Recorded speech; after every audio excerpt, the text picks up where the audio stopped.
Dear viewers, I just wanted to give you a little bit of an advised discretion due to the possibility of some suggestive themes and language in this upcoming story. With that aside, I hope you enjoy my telling of this adventure. So sit back, relax, and enjoy this little cinetale.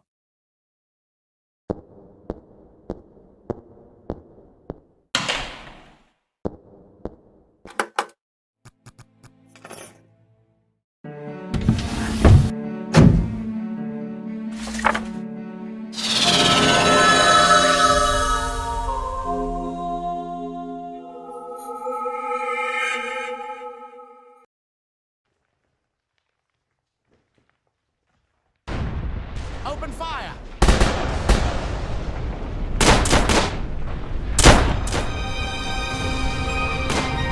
To the right!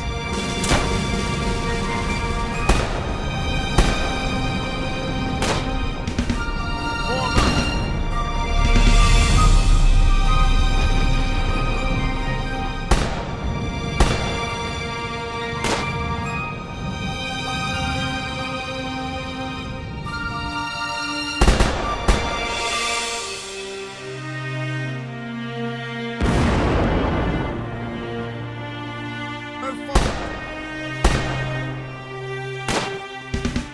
Form up! Tell the retreat!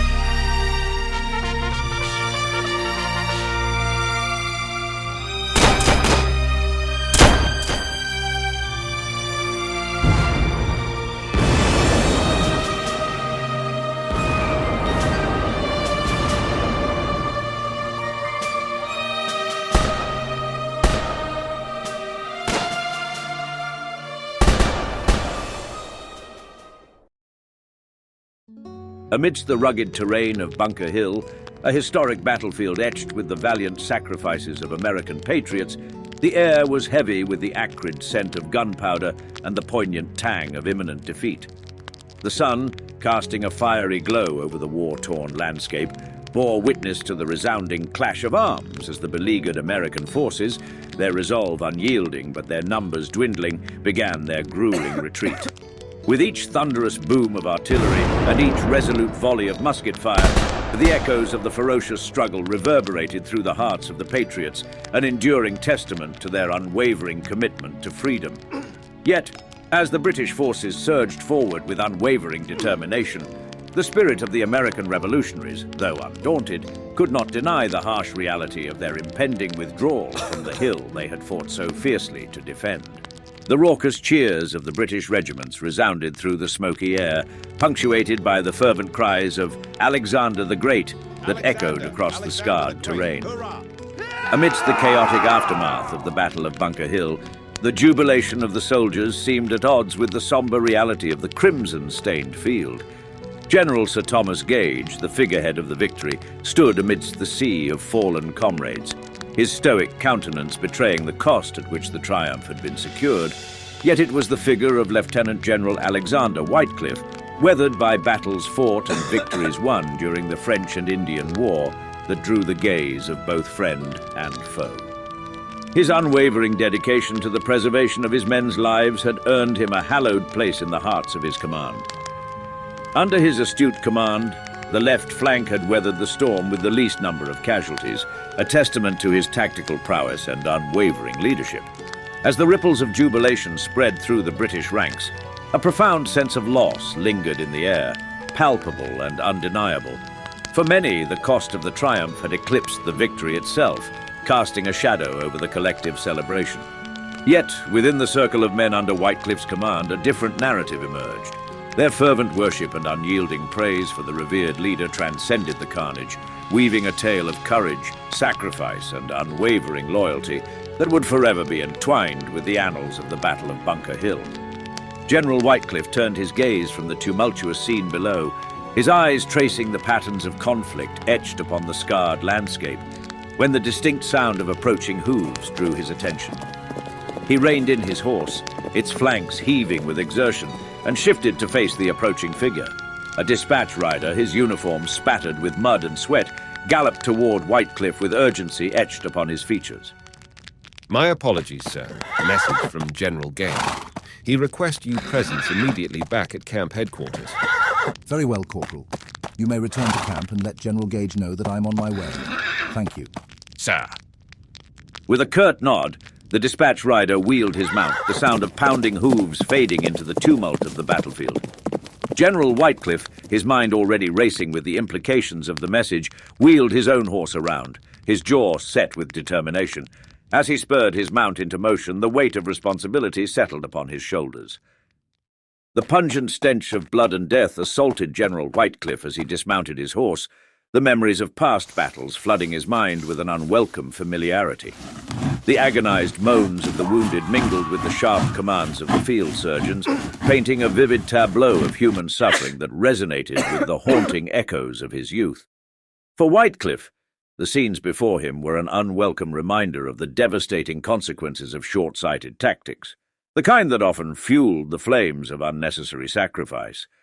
The weight of every life lost bore down on him, igniting a smouldering anger that he carefully tamed beneath a facade of stoic composure. Approaching the entrance of General Gage's command tent, he straightened his uniform, the fabric feeling suddenly stifling against his skin. With a measured exhale, he composed his features into a mask of controlled resolve. His knuckles whitened around the brim of his hat, his mind already formulating the words he would carefully choose in this pivotal encounter. As he stepped into the dimly lit interior of the tent, the scratch of General Gage's quill against parchment resounded through the space, filling the silence that enveloped them. With an unwavering gaze fixed upon the figure at the table, Whitecliff steeled himself for the exchange that would inevitably shape the course of the conflict, and perhaps the fate of the men under their command. General Gage suddenly stopped his writing and looked up with an almost piercing gaze at General Whitecliff. Long ride back to camp, was it? General Gage asked in a sarcastic tone. You would think that when your commanding officer requests your presence, one might attempt to arrive in a bit more of a timely manner, wouldn't you say, General? Apologies. General Gage, sir. I was slightly distracted by the eerie display presented by the surgeon's tent just outside. General Whitecliff replied. Nevertheless, you are here now. The reason I have summoned you is because there has been an unexpected turn of events, considering the fact that you have the number of soldiers to spare after this recent skirmish. I'm sending you and your regiment back to Boston to assist in maintaining security and control. Unexpected turn of events, sir? Yes, it appears that 2 of our supply ships bound from England never made it to the harbour, and are several days past schedule. I've just received dispatches that inform me that rumours have spread from colonial interception of our vessels to potential storms off the coast that may be the cause of the delays. Either way, the knowledge of these delayed shipments, in addition to the casualties we just sustained, could be used by the rebels to incite another attack in order to take advantage of our potentially weakened state. Understood, sir. I'll ready my men and prepare them to march back to the city centre at once. That'll be all, General. General Whitecliff's mind churned with the weight of an unspoken question, the urgency of the moment compelling him to seek clarity amidst the chaos. Though General Gage had already immersed himself in the meticulous task of command, Whitecliff's unwavering dedication to the importance of his question tugged at his conscience, urging him to seek further understanding before he departed. Halting in his tracks, he pivoted on his heel, the rustle of his coat a soft murmur in the confined space of the tent. Gage's unyielding focus remained fixed on the documents before him, the scratching of his quill against parchment serving as a dissonant underscore to the charged atmosphere that enveloped them. Sir, Whitecliff addressed, his voice portraying a measure of concern. If I may inquire, my son. Your son is fine, General. He lives. As a matter of fact, I heard he did quite well in leading his men on the field of battle today. Takes a little bit after you, I suppose. I will be sending him to Boston Harbour as soon as he and his men are readied. They won't be too far behind you. Now for the last time, General. That'll be all. As General Whitecliff turned to leave the tent, a subtle, fleeting grin broke through the stern facade that had characterized his interactions. The news of his son, a source of pride and relief in the midst of the battlefield's chaos, brought a small glimmer of warmth to his eyes. Amidst the grim realities of war and command, this personal moment offered a reprieve, a reminder of the enduring bonds that anchored him to a life outside the battlefield. With a sense of renewed purpose, he stepped back into the tumultuous world beyond the tent, his heart fortified by the knowledge that his responsibilities as a leader and a father could coexist, even in the darkest of times. The weight of the field, the cries of the wounded, and the ever-present spectre of war loomed before him, but he carried with him a spark of hope, a reminder that even in the crucible of conflict, life and love endured. With the sun hanging low in the sky, General Whitecliffe's boots found their place in the stirrups as he mounted his horse, his demeanor resolute and his focus unwavering. He gathered his regiment, the seasoned soldiers who had followed him through the trials of war, their faces etched with the weariness of battle, yet steeled with determination as they began to march back to the city.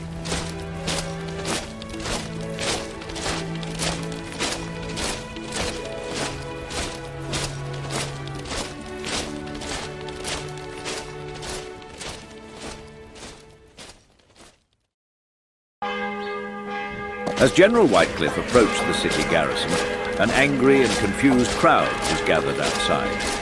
With a stern command, he ordered his men to disperse the crowd, understanding that they needed to enter the garrison to assess the situation.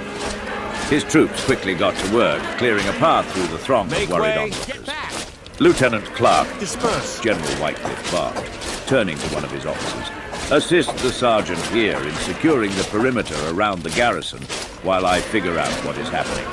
Yes, sir. Without hesitation, Lieutenant Clark, the sergeant, moved swiftly to ensure the safety of the area, knowing that the unknown circumstances inside the garrison demanded their utmost attention.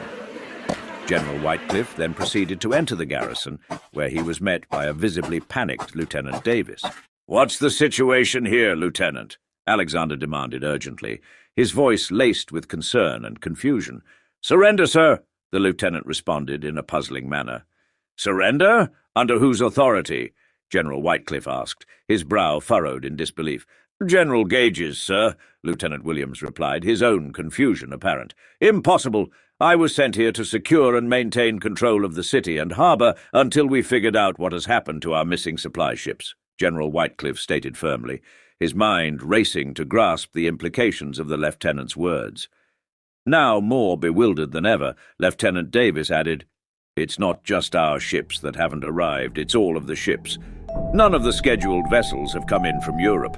Until we know what is happening, we are trapped here and at the mercy of the colonists." General Whitecliffe scanned the crowd, grappling with the sudden turn of events. "Impossible," he muttered to himself. "Why wouldn't General Gage have told me?"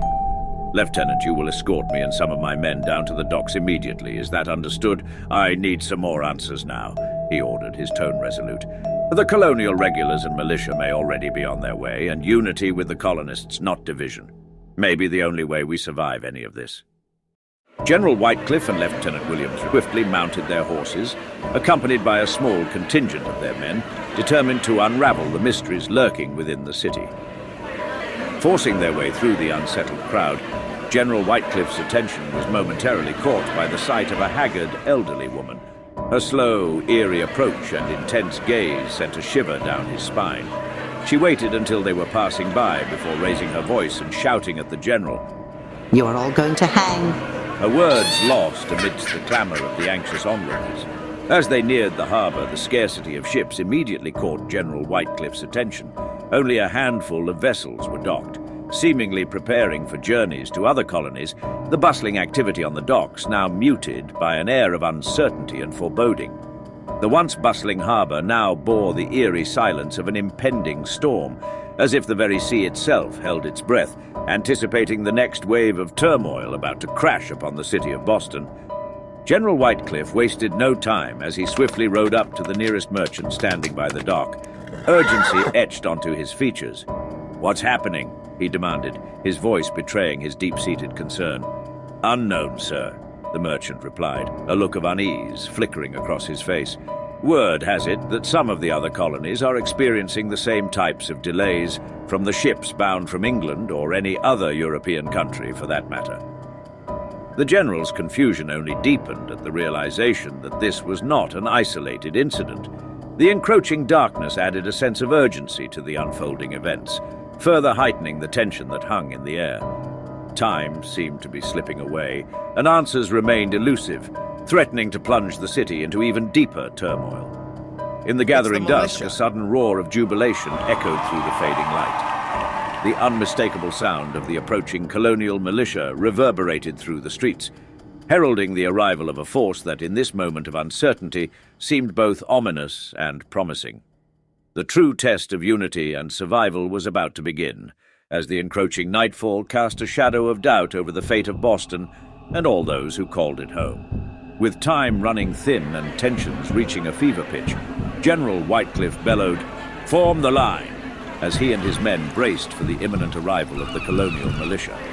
The air crackled with apprehension, every figure in the crowd seeming to transform into a potential threat, their collective anxiety palpable in the stale evening air. As the Colonial regulars drew closer, the atmosphere grew increasingly volatile. Insults turned into projectiles, and the chaotic frenzy threatened to escalate into a full-blown melee. Vegetables and horse feces flew through the air, striking the British troops in formation while narrowly missing Lieutenant Williams and the General, who stood resolute amid the onslaught, their composure wavering but unbroken. Amidst the chaos, the commanding figure of the militia's leader, a resolute colonial captain, cut through the cacophony. "Silence!" he roared, his voice carrying the weight of authority and reason. Addressing General Whitecliff directly, he offered a proposition. "General, there is no need for you and your men to die here. Surrender now, and we will ensure the safety of you and your troops." General Whitecliff hesitated, his gaze shifting from his own men to the captain and his forces. With a firm resolve, he retorted, "Captain, something is not right here. We need to—" Before he could finish, the distant tolling of a bell, followed by a shout from a sailor on a docked merchant ship, shattered the mounting tension. All eyes turned toward the horizon, fixated on the silhouette of the incoming vessel, their unease growing as the unknown threat drew ever closer. A suffocating sense of horror and dread swept through the gathering by the docks as the ship loomed ever closer, its ominous bell tolling a foreboding tune that seemed to herald a descent into madness. A harrowing scream pierced the air, sending chills down the spines of those present, the primal fear within each individual mounting with every passing moment. The ship showed no signs of slowing, its trajectory set on a collision course with the docks, as if propelled by an otherworldly force. Panic surged through the crowd, prompting a frenzied stampede as people fought to distance themselves from the impending catastrophe. General Whitecliff's authoritative voice cut through the chaos, urging his men to retreat to safety, a desperate plea for survival amidst the encroaching calamity. British and colonial officers alike stood frozen in a harrowing tableau, their shared fear mingling with the anticipation of an impending disaster. The haunting creaks and cracks of the aging merchant vessel reverberated through the air, a haunting prelude to the impending calamity that threatened to engulf them all in a maelstrom of chaos and terror. Time slowed to a torturous crawl as the ship drew perilously close, its collision with the docks now seeming inevitable, promising an eruption of pandemonium and despair.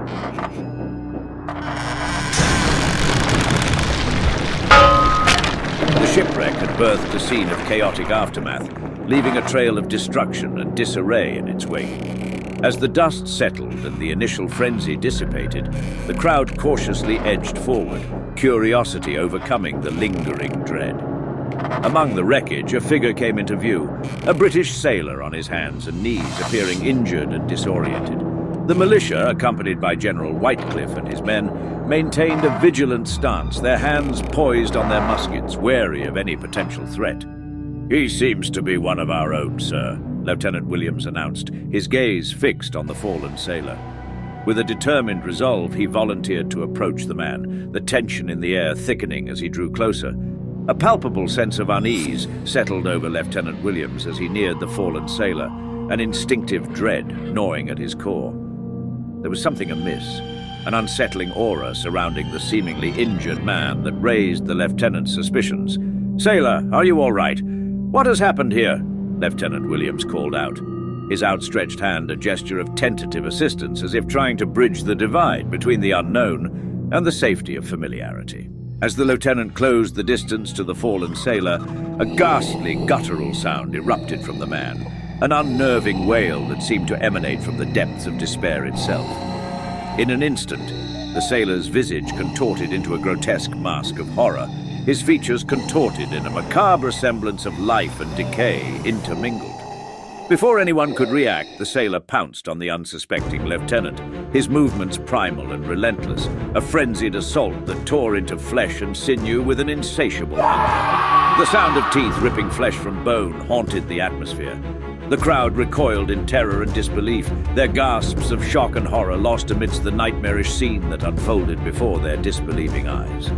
The lieutenant's valiant struggle was no match for the inhuman strength of the assailant, as he valiantly fought against the unyielding force that tore him asunder, the ghastly sounds of violence and anguish rending the air with a chilling finality. The sounds of the lieutenant's last breath were drowned out by the gargling of his own blood. A shroud of silence fell over the onlookers as they bore witness to the lieutenant's valiant yet doomed struggle, the ghastly spectacle etching itself into the collective memory of all who bore witness, marking the beginning of a night that would forever be stained by the harrowing descent of horror upon the city of Boston. The command was swiftly obeyed, Open fire! And a volley of musket fire erupted, shattering the night as a hail of lead tore through the fiend, attacking the poor lieutenant's lifeless body. The abomination, already battered by the initial onslaught, was further ravaged by the relentless onslaught, its grotesque form succumbing to the fusillade of bullets with an unearthly wail that seemed to carry an echo of agony and rage. However, the commotion only served to awaken the true horror lurking within the confines of the ill-fated ship. From its dark bowels emerged a tide of undead, their twisted and contorted figures lurching forth with a frenzied hunger that knew no bounds. They poured onto the docks, their moans blending with the horrified screams of the onlookers as they rampaged through the streets, preying upon any unfortunate soul who crossed their path. Amidst the chaos, the night air was rent with the cacophony of panicked cries and the deafening staccato of gunfire. The once tranquil streets of Boston now transformed into a battleground of survival against an insidious and unrelenting foe. General Whitecliff and the colonial captain rallied their men, their voices a rallying cry amid the pandemonium, as they fought to stem the relentless tide of the undead that threatened to consume the very heart of the city.